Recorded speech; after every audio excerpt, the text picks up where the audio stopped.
Good afternoon. Phil Lindeman with your Krystal 93 News from Mountain Comfort Furnishings and Design.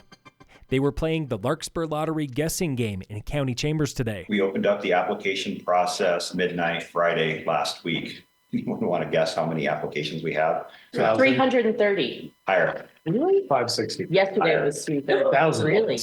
No way. Slower than 1,000. 776. There are 52 units available there at Larkspur on Airport Road. In just over a month, February 28th, will be an open house for Lake Hill. That's the long-delayed housing project on Dam Road near Frisco with over 400 units. Water and sewer are still the biggest sticking points on that project. Unexpected delays with a federal road grant are forcing Summit to shuffle around millions for summer repaving.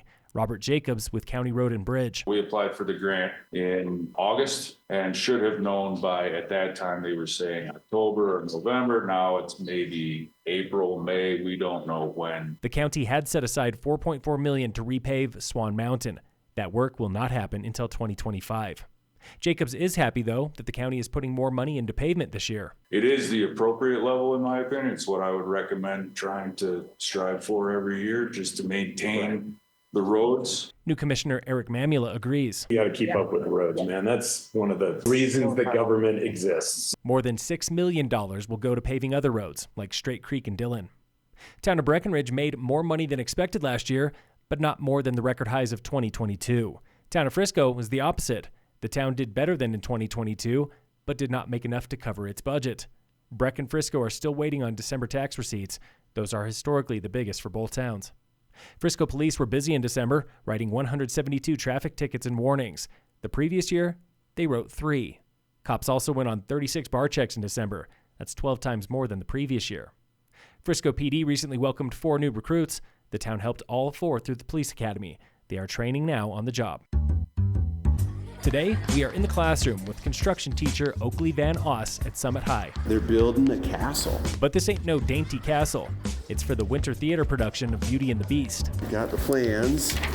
So this is 8 feet tall. It'll be 16 feet tall total, 36 feet wide. 1, 2, 3, 4, 5 sets of stairs. Cutting in the Gothic arches. We're doing the turrets on top. For his students, Van Oss says there is nothing like the instant education of construction. This is what I learned. I'm applying it. If it turns out bad, I'm going to see it because like the nail pattern will be off or my cuts will be off or whatever. Van Oss does not just teach.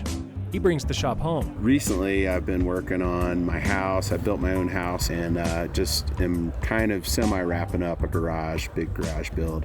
And he's been doing it since he was a kid. Fort building was like my jam as a kid, right? You go out and like you build a fort, you scrap together some materials and you make something that you can go hang out in. And it was the coolest feeling for me, and I've never stopped building forts since then.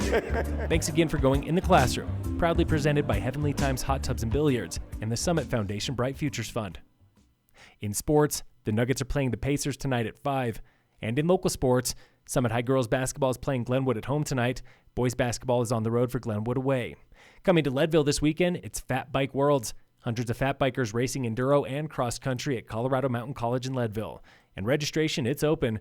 Enduro is happening Friday, World Saturday. Learn more at fatbikeworlds.org. Phil Lindeman, Krystal 93 News.